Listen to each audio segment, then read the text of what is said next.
Ici, il faut dépenser beaucoup d'énergie à l'Assemblée nationale pour obtenir relativement peu de résultats, parce que nous ne sommes pas sous un régime parlementaire, nous sommes sous un régime où l'exécutif, sous la Ve République, a le pouvoir. Donc voilà la question que peut se poser un élu, c'est si je suis à côté et que je mène les mêmes combats avec la même énergie, est-ce que je ne peux pas être plus efficace? Je pense que oui. 4 fois maire, 4 fois député, j'ai été ministre. Ça fait 28 ans que je suis dans le milieu politique, 40 ans que je suis militant. À un moment, il faut se dire, est-ce que je fais ça encore pendant 10 ou 15 ans? Est-ce que je crée une autre vie dans ma vie? Je pense qu'on a plusieurs vies dans une vie et qu'au fond, à 57 ans, je peux encore, pendant 10 ou 15 ans, avoir une nouvelle aventure plutôt que d'être ici, celui qui s'accroche.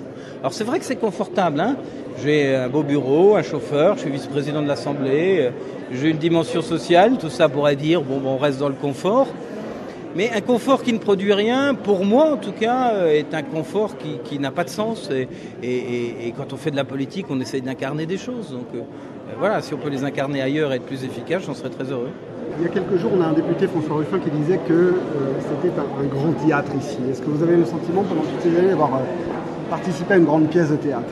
Je pense que François Ruffin est trop jeune parlementaire pour comprendre au fond le rôle de théâtre que doit avoir le Parlement. C'est le lieu où la démocratie se théâtralise, où les débats se théâtralisent. Et c'est bien qu'il y ait un lieu, que ce ne soit pas dans la rue. Donc je pense qu'il vaut mieux avoir le grand théâtre au Palais Bourbon que dans la rue.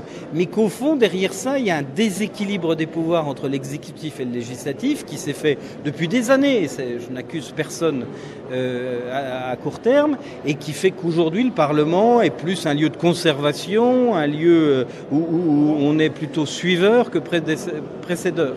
Et au fond, c'est ça qui est peut-être frustrant pour des gens comme moi, de se dire c'est pas là où se jouent les choses. On l'a vu sur la loi alimentation-agriculture, rien n'est passé, alors que la société attendait des choses.